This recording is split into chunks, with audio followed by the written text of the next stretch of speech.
Well, if you're anything like me, the first time you're buying pigs, it's pretty exciting, and you're looking forward to doing everything as right as you possibly can. And when it comes time, you find out that you kind of have to take what is out there, and so you got to make the best of it. In this video, what I want to chat with you guys about briefly is, well, first turning off my truck, and discuss a little bit some of the things to look for and some things to maybe be aware of that you could call red flags when it comes to selecting a breeder when you are buying pigs. Now, the first thing I want to do is I got this question from a viewer of this channel, and she asked for kind of 5 bullet points of rundown. And organizing it into 5 bullet points is a little bit tricky. What I've done is I've kind of broken it up into two separate categories. One being if you are buying feeder pigs to raise for your freezer, doing like a homestead type of thing. And then the other sort of category that you might be selecting a breeder for is if you are going to be doing something that is like where you're buying breed stock and you want purebred registered animals that you're building your own herd with. And for a lot of you, if you're watching this and you've had pigs multiple times and this isn't, you probably already have a breeder, and you probably can tell horror stories of the good, the bad, and the ugly and everything in between. I've gone through a handful of different breeders, both mostly for breed stock. And because I haven't done a ton with feeder piglets myself, I've produced feeder piglets and I've raised those out for my farm and my customers. But in terms of actually just buying feeder piglets, I haven't done a ton of that. But I have seen a lot of people up here in the New England, New Hampshire area, and I've seen the way that some of the other breeders operate. And so I'm going to start off first just talking about what to look for when you're buying feeder piglets, because I feel like that is a more common thing. There's fewer people who are looking at being breeders and are interested in the nuances of purebred breed stock selection. Um, but let's talk about breeder pigs. Matthias, I do not like cruise ships, but I would love it if you subscribe to this channel and maybe we could talk a little bit about piglets, and breeders, which is what we're talking about today.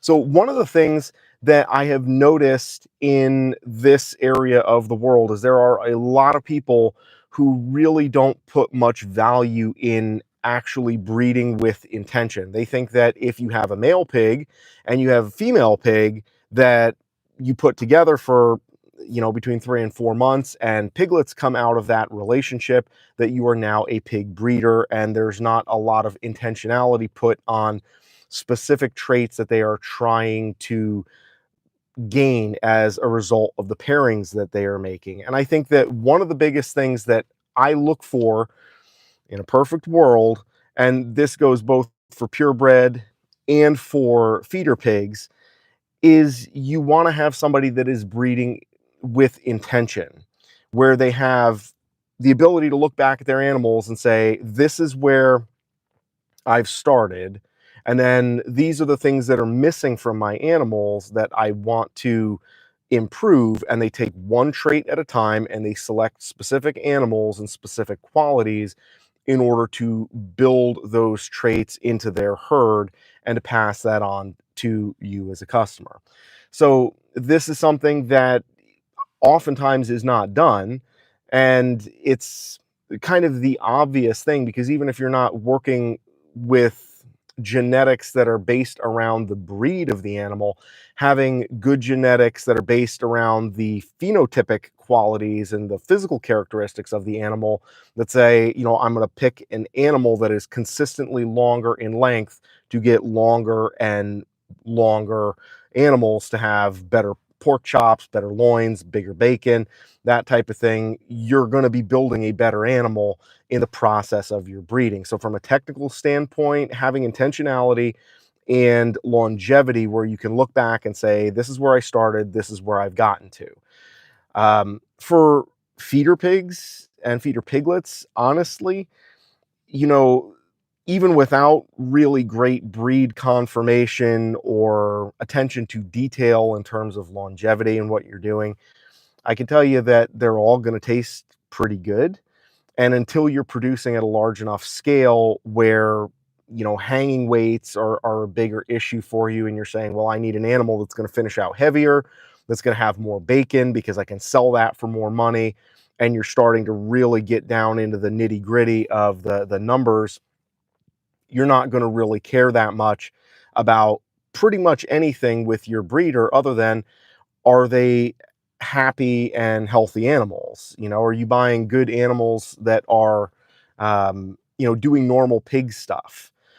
At the end of the day, I've bought some fairly gnarly looking pigs. And I would say my first group of piglets that I bought were nothing to write home about when you look at them genetically. And the farm that they came from, they didn't have, beautiful fields of flowing pasture to frolic and prance around on.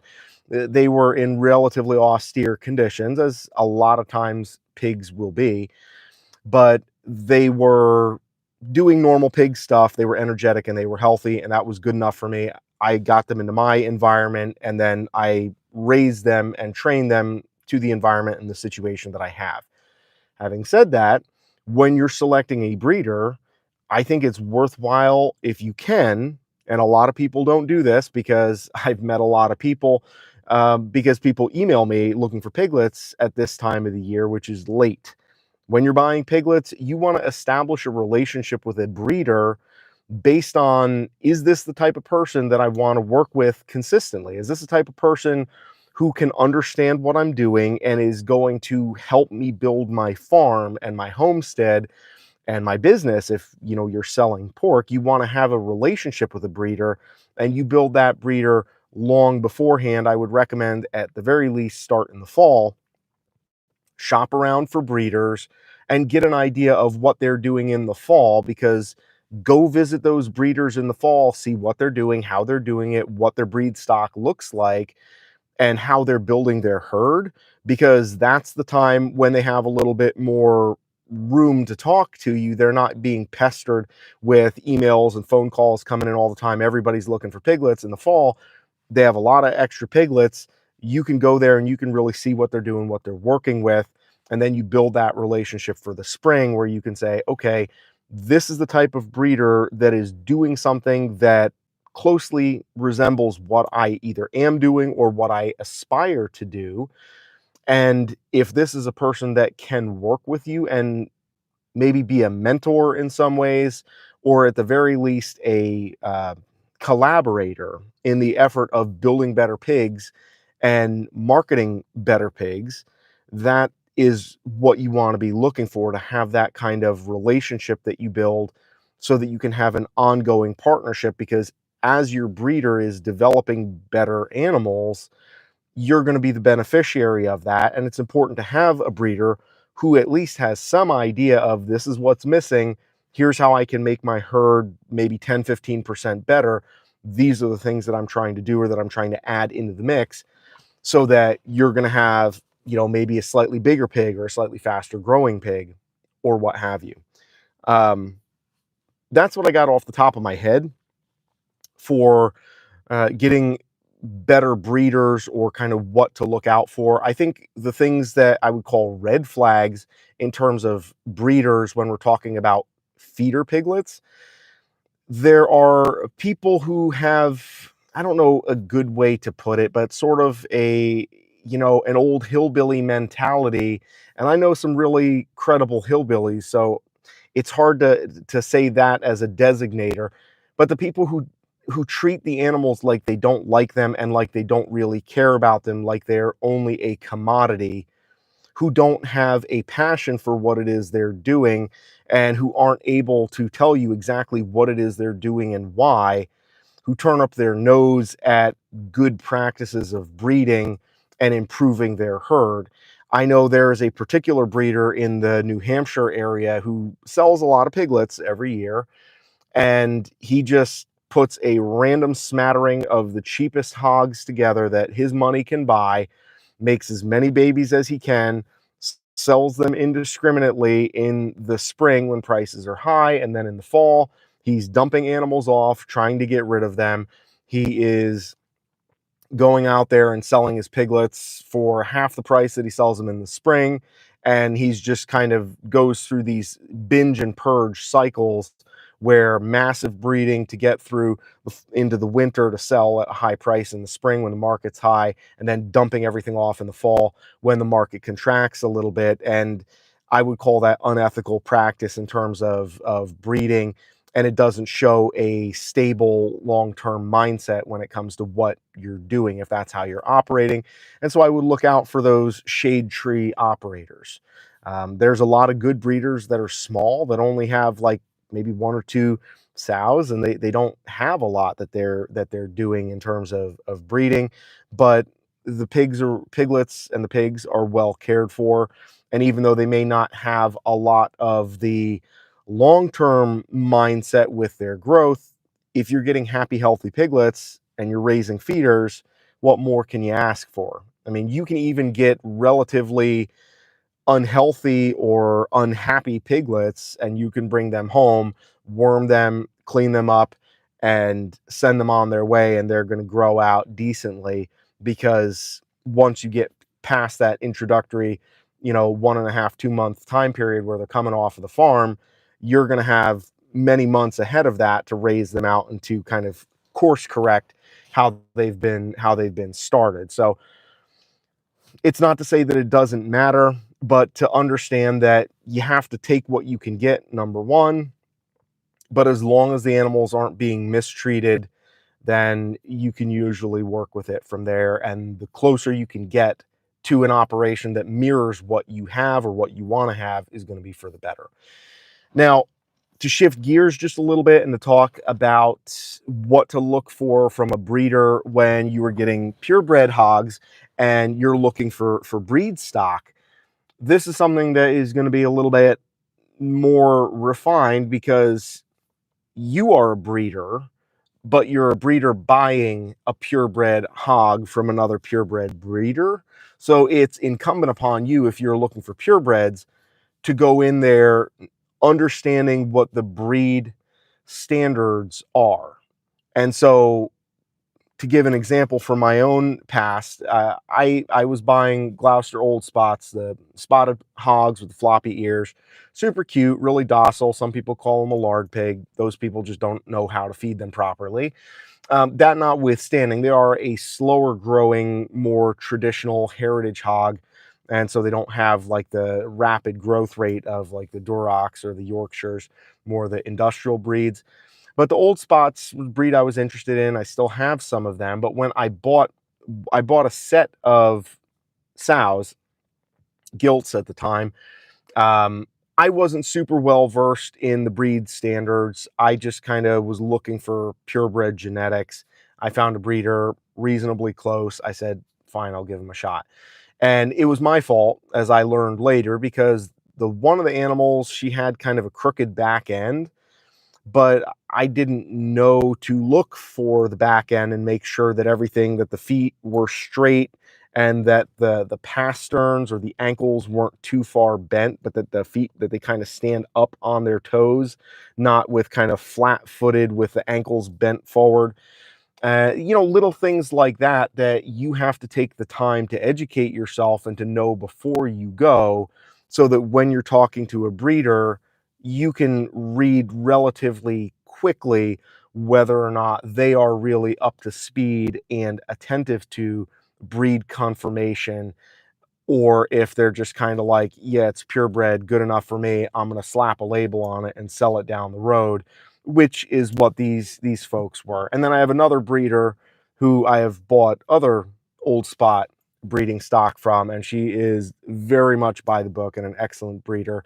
And I will mention her by name, the Gentile family farm in Swansea, Fitzwilliam, New Hampshire. She is outstanding, very, very reputable, credible breeder of purebred Old Spot genetics. And if you like the spotted hogs and you're in New England, it's worth a trip to go there, because she does not sell any junk, very, very good animals, and she knows her onions. And so I think when you're buying purebred animals, you need to know the breed standards and conformity, have that set in your mind. And then you need to be able to look at the animals and say, this is the one thing that I'm getting this animal for. If there's like 3 or 4 different things that you're trying to improve in your herd, you're probably going to be all over the place, but you want to really have it narrowed down and say, this is the one thing that I'm trying to improve.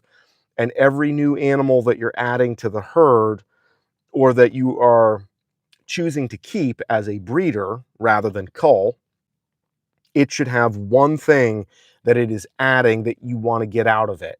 Maybe it's a longer torso. Maybe it is faster growth time. Maybe it's better marbling, but there should be that one thing that you can focus on and say, this is what I'm trying to get here. And it has to maintain all of the other good stuff that has been built in so far. So you're not sacrificing other things to get one different thing. You need an animal who maintains the progress that you've made and then gives you one step further with this one extra thing. So having an animal that has good marbling, but the back end is all crooked and it's not structurally sound, that's not going to be a good thing. And the structure, when you're talking about breeding animals, and this can apply to feeder pigs too, although it's probably more technically in depth than is entirely necessary. But you want a good animal when you watch them walk, when they have a nice, long and strong, straight stride where everything is in a line, not where, one eye looks at Dallas and the other at Fort Worth, and they're all kind of going in different directions and they're crooked and wobbly. You want the legs straight up and down. You want the spine nice and flat. Some people like a little bit of a hump in the spine. There's debate about that. But again, to some extent, you can choose what your preferences are, how you want to build your herd, and what the things that you find more aesthetically pleasing, and you can select your breed stock around that to shape the trajectory or the growth and development of your herd accordingly. But you want to select for big frame. And the irony is that when people are thinking about buying breeders, and you're going to buy a boar to breed or a sow to breed or a gilt that's going to grow up to be a breeder, people are usually thinking, oh, this is the biggest piglet in the litter, that's the one that I want. When you're breeding, you're actually kind of thinking about it the other way, because a boar that grows too big too fast is going to actually grow himself out of service sooner. So you actually want a slower growing boar who's going to be able to remain in service longer, rather than the biggest, fastest growing boar who's going to just kind of peter himself out and is going to be gone after a couple of years.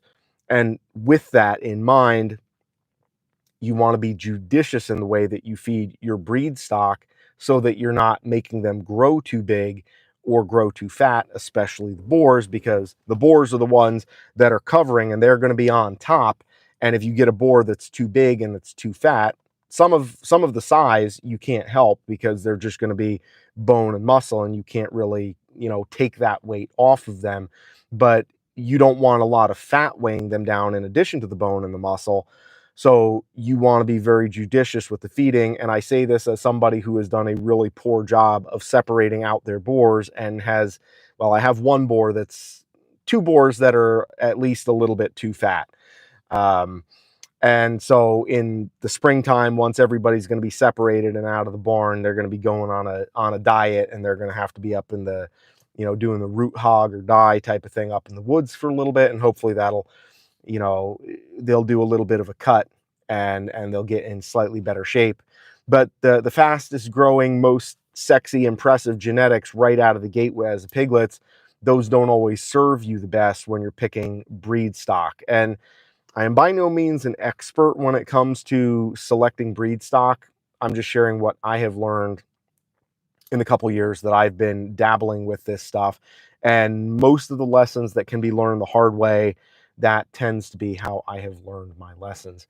So anyways, having said that, we're about 20 minutes deep here, and I have managed to go on without basically taking a breath, and I have enjoyed getting to talk a little bit about selecting breed stock. I haven't been around for the last few days. Um, the week before last, I was sick, and then I was feeling better, and I was cleaning out the weaner pen next to the barn, and I have a mag mount on my phone, which is what actually attaches the phone to the dashboard of my truck. And I use it a lot when I'm doing chores. I'll take the phone and I'll just stick it. Rockform is the company. No sponsorship there at this point in my career. But Rockform, ROK form, standard spelling. You mount the phone in there. It's a protective case, and it mag mounts onto wherever you need to stick it. And so I put it on the rollover bar on the tractor, so I can be driving around doing chores. Got my earbuds in. I can listen to podcasts, YouTube videos, stuff like that. I can watch YouTube videos of farmers that are actually competent and make their farms look nice, and everything is green. I watch Dowdle Family Farms a lot, and I think Chris from Dowdle Family Farm, like the forage and the cover crops this dude grows on his farm is unconscionable. It's insane. Although I got to remind myself he's in Mississippi and I'm in New Hampshire. So like if it doesn't grow on gravel, then too bad. You know, I'm kind of assed out when it comes to that stuff. But I think, anyways, I hit a bump.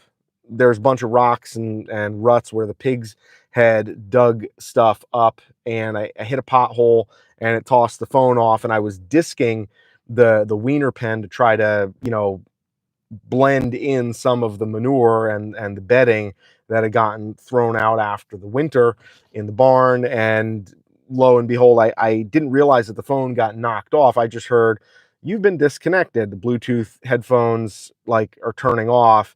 And I knew in an instant that either I had lost the phone and driven away from it and it disconnected, or something much worse had happened. And I got off the tractor and it was almost nighttime, and like I caught the shine of the phone as it was sitting there, and I saw there was a big gash. I put a post up on my YouTube channel if you look at that and want to see what a really destroyed phone looks like.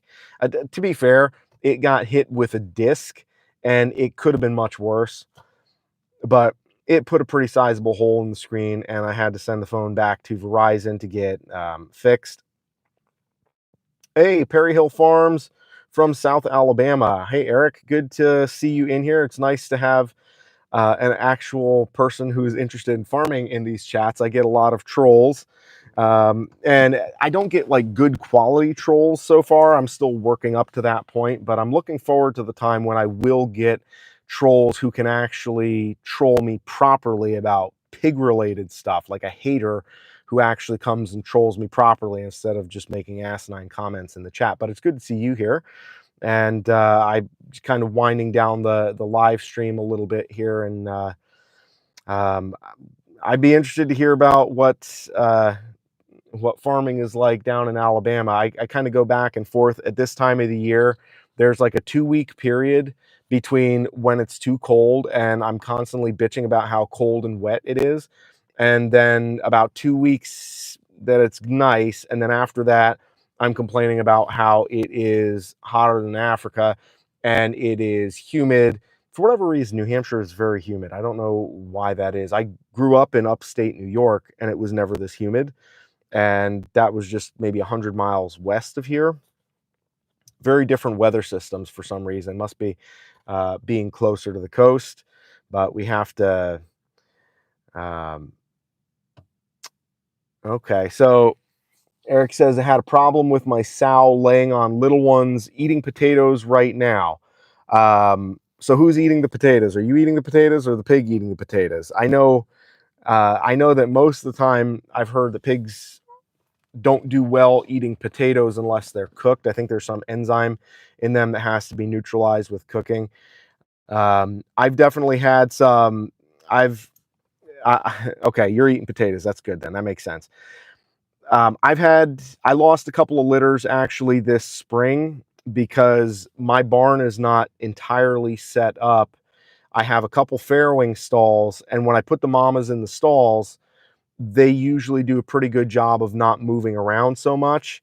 And then I have kind of a common area outside of that that is still part of the farrowing section of the barn, but it's not broken up into stalls. And I had a couple of mamas out there who were just at large because the stalls were already occupied. And I had one who lost most of her litter, and then another one who lost all of her litter. The one who lost all of her litter, she's going to be sausage in a couple of months once I get her in better condition. So she's got to be culled. And the other one is also going to be culled, but I'm going to give her a little bit more time to get there. And it's interesting because when you have the mamas all together in an area like that, you can really see a stark contrast between really good maternal genetics and the ones that are really bad. Um, she had 13 and only 5 have made it. Man, I know that is awful, man. I'm sorry to hear that. I can 100%. There's no livestock without dead stock, as the saying goes, and you have to remind yourself of that, and you do the best you can. And sometimes the mamas, they don't do their job, and sometimes you don't have the ability to confine them so that their bad instincts can be overridden by good quality infrastructure. And when you can do that, sometimes you can make up for some of those bad instincts. At the end of the day, a good mama, she's going to get it done. I'm curious what the breed of this sow who lost 8 of her piglets is. Yeah, she did better when she was smaller. Yeah, sometimes they don't have a good sense of spatial awareness. For me, I found the last couple years she's a Burke. Interesting. I have my first Burke gilt that I'm going to try. I think she's been bred, and I'm going to try farrowing her sometime in fall. I'm very curious. I really like the Berkshire genetics, of course, for the meat. I like the way they grow and fill out, but I have heard some stuff about them in terms of their maternal abilities. And what I would say is that, you know, cull hard if you can, and try to select from a breeder. And maybe you've already done this, and sometimes it just, sometimes there's a bad, sometimes there's just, you just have a bad farrowing. So I'm assuming that this isn't her first farrowing, because you're saying she did better when she was smaller, so that would imply that she's farrowed before. Sometimes if it's their first time, I'll give them a second chance. I've made the mistake of giving third and fourth chances because I'm a softie and I'm also kind of lazy. And so I'm like, well, I don't feel like butchering a hog right now. We're gonna have to go with this. A Berkshire Duroc cross that you're talking about, that's gonna make some real nice piglets.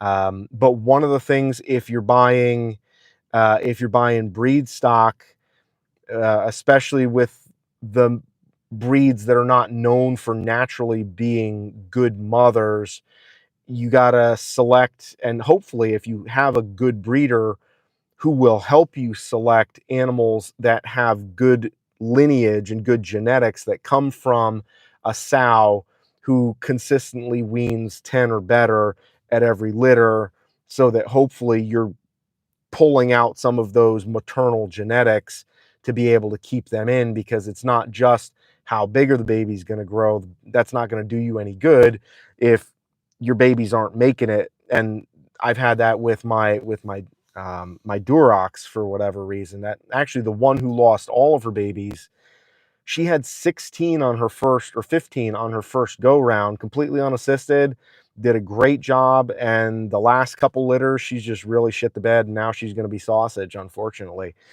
Um, and man, that's a bummer, because it doesn't matter how well prepared you are for it. Like, that hurts because you got time and money, and it's just so emotionally draining and defeating. Because at least I always feel, and I assume that other people probably feel something like this, where you feel like there's something I could have done, or I wish that there was something that I could have done that if just to make it better. Like, you know, it's so, and you see your money going out the window, and because you're still feeding them for the whole time, and it's like I lost probably $3,500 in terms of piglets this winter. Most of that probably could have been avoided if I had had better infrastructure, but I got greedy and I did my pig math and I said, well, I'm going to get more pigs and I'm going to fix the barn up and put stalls in eventually. And one thing led to another, and I had more pigs than stalls. And so that's a hard lesson. And that's one of the things that I try to share with other people, and we can commiserate about that. On In the summertime, and when when they're out of the barn, it's not as bad because I feel like they tend to do a lot better on pasture, at least as long as they don't get in a bad spot. If they can find a good spot to farrow out in the pasture, I've had pretty good luck with that.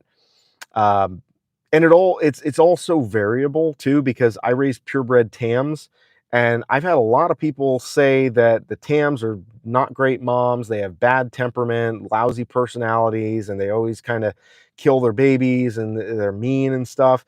And my Tams, my purebred Tams, every one of them, they've done a phenomenal job. I actually had one, she had six, and then I had an old spot who, for whatever reason, most old spots are great moms. This one, she's just always like, she's got her head in the clouds somewhere every time she drops her babies, and then she walks off and doesn't know what's going on. So she wound up having her babies in with the general population. So after a couple of days, and the babies survived long enough, they got some colostrum. There were 3 babies that survived. There were 4 to start. One of them got disappeared. I don't know what happened to that one.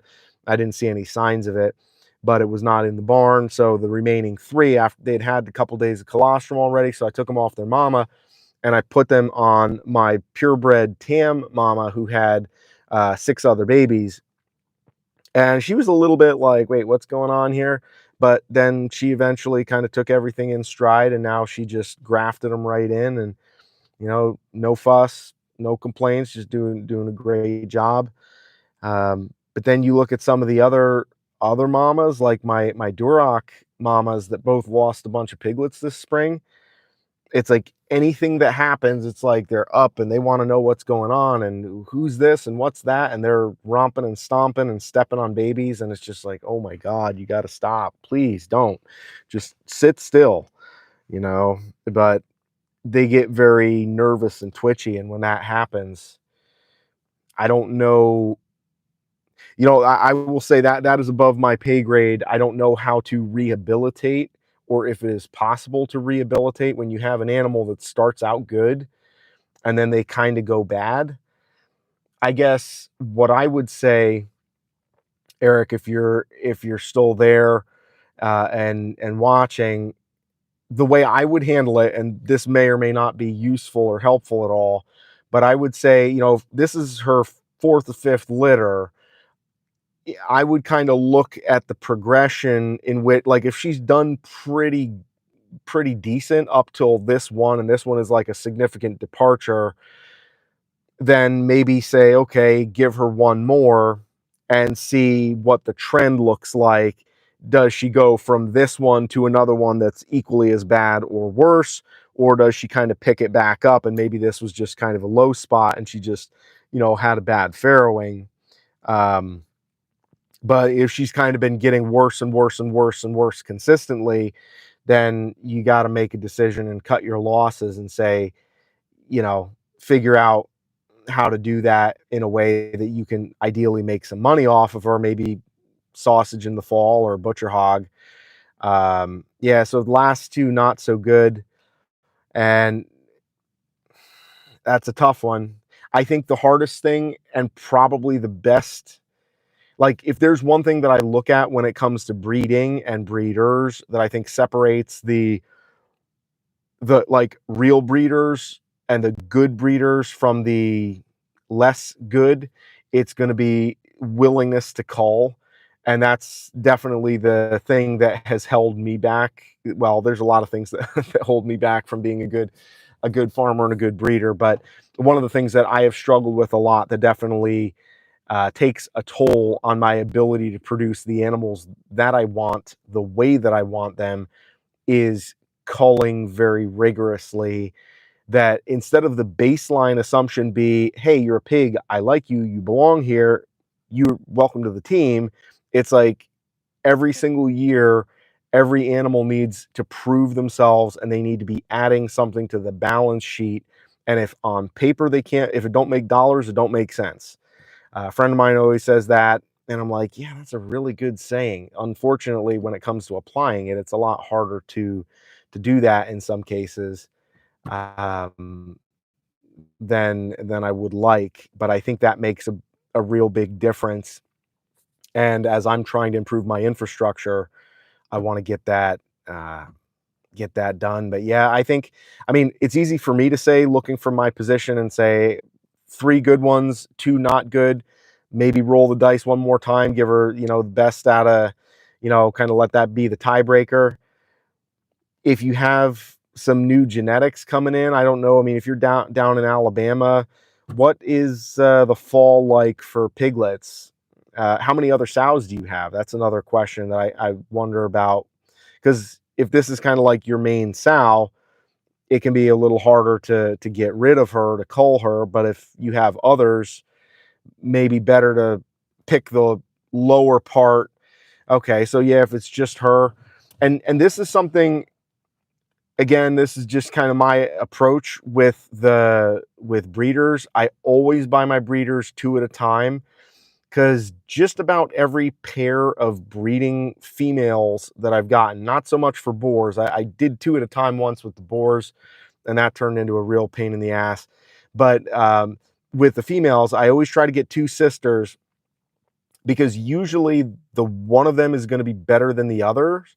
And that way I have a little bit of interplay where if the one is better, the other one can go to sausage, and I'm not going to feel bad because I still have the genetics that I wanted, but I'm prepared for and expecting there to be a disparity between the two.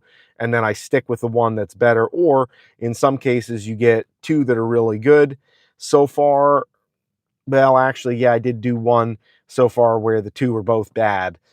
And, but I mean, at the end of the day, if you can get ahead of it and take it on the chin now, call her. And if there's a time of the year, because I don't know what the markets are like down in Alabama, I know everybody wants to buy and sell piglets in the spring in New England because everybody's really keen to butcher in the fall, and nobody wants to raise them through the winter because people mistakenly think that, pigs are going to freeze to death if they're outside in the snow and stuff like that, which is not the case. They're very hardy. But if you can take it on the nose and get yourself set up so that next year, you can get something now.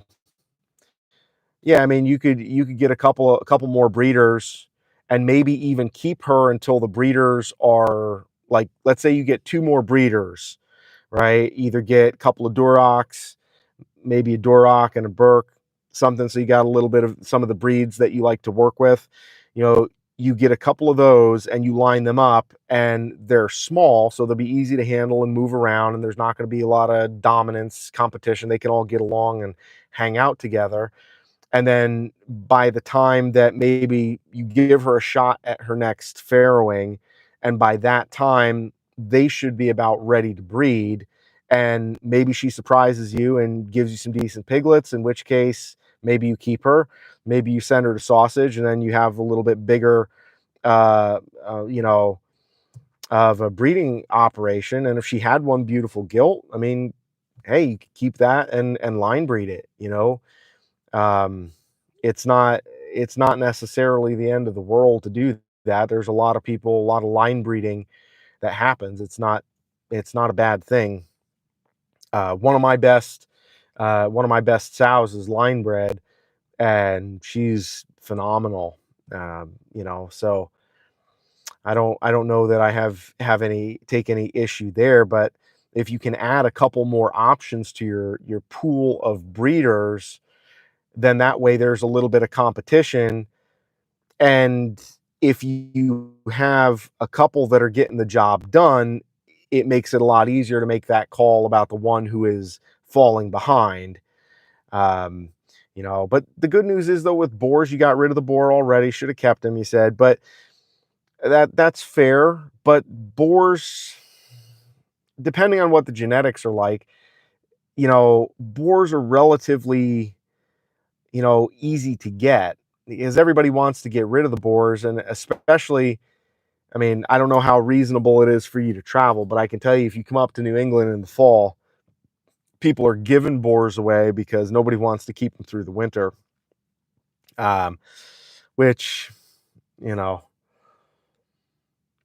but yeah, I mean, it might be time to push the reset button. I know that's what I'm trying to do. And it's hard to do that because you kind of always trying to get things ready for the next round of piglets.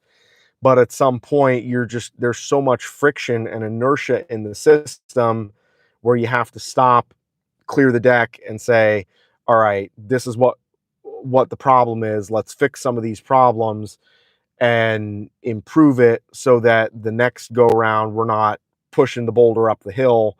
Next time we want to at least be pushing onto level ground or maybe even downhill a little bit. And, you kind of take what you've learned and you could even start over, get things arranged properly so that you're at a good, stable place, and then start with babies right from the get-go. Because at least for me, big preference that I have, I really like having boars from the time they're little piglets. I don't like buying big boars. I buy them little so that I know them, they know me, we're all on good terms. They behave much better, a lot less aggressive, and nicer.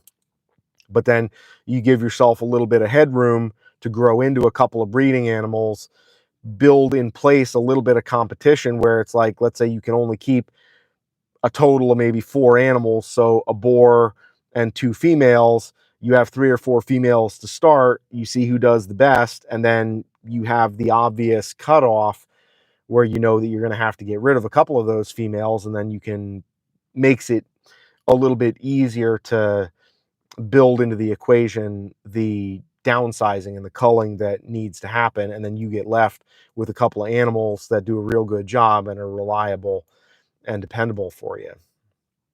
That would be my recommendation, or my thought with that. And I'm kind of in the middle of a similar thing.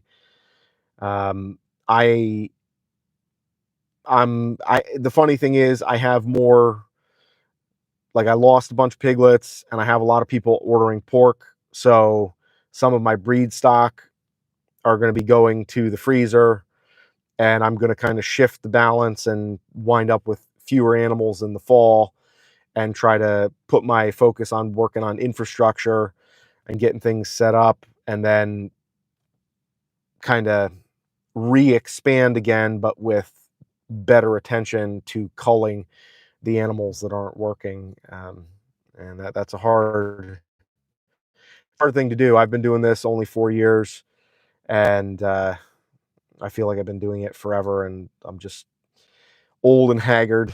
But that's the way that the pig business goes. So, anyways, guys, I appreciate you checking out our live stream. I would love it if you subscribe. If you haven't already, I try to do live streams every day. I'm live streaming from work. Not, I mean, I punched out of work. I work at the hospital, but they have good cell service. In my house at the farm, we have lousy cell service. I have like 4 videos to edit to upload to the channel that I'm going to be working on. But since I can get on here and chat with you guys a couple times a week, I work Tuesday, Wednesday, Thursday at the hospital, usually Tuesdays and Thursdays.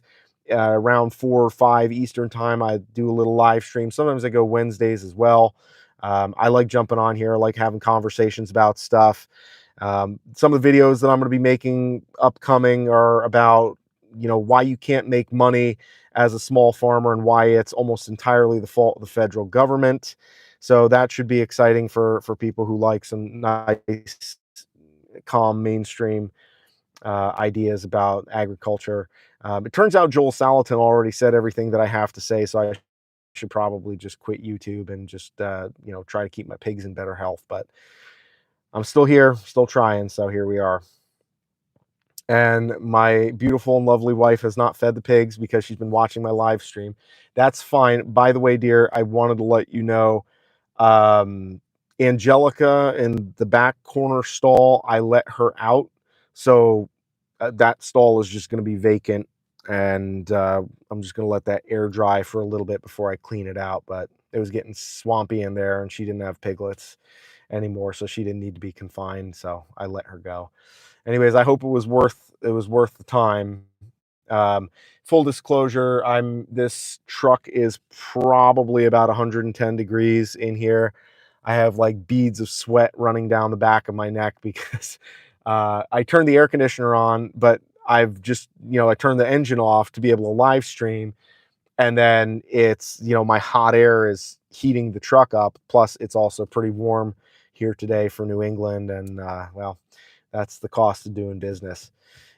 Funny thing is, I work as a registered nurse and also as a diabetes educator, and I was realizing, if I actually wanted to be successful on YouTube, I should probably stop doing videos about pigs and just do videos about diabetes. It would be way more searchable because the number of people in this country who have diabetes and are looking for information on that are like way, way, way, way, way, way more than the pigs. And you don't have to shoot any B-roll, and editing is just like, it's like one shot movies where you're talking about diabetes. That's it. It would be so much easier. But here I am trying to, hammer a square peg through the round hole doing YouTube stuff about pigs. And anyhow, I appreciate you guys joining me on the live stream. I hope you subscribe. I look forward to doing more live streams, doing more videos, got more good stuff coming up. And always love talking pigs. If you guys have any questions or comments, you can always leave that down below if you're watching this after the fact. If anybody who's watched 47 minutes of this, you are phenomenal. I don't know how you did it. I couldn't tolerate myself if I wasn't forced to do so. I mean, my wife is married to me, so she does that and she watches and listens. But anyone else, if you manage to make it that long, God bless you, and I appreciate it. So look forward to seeing you guys on the next episode here of Farm Talk, which is, I guess, what I'm calling this series of live streams where we talk about all the fun stuff with the pokes and the barn. So hope you guys are well. Leave me comments, and we'll see you guys in the next live stream. Take it easy.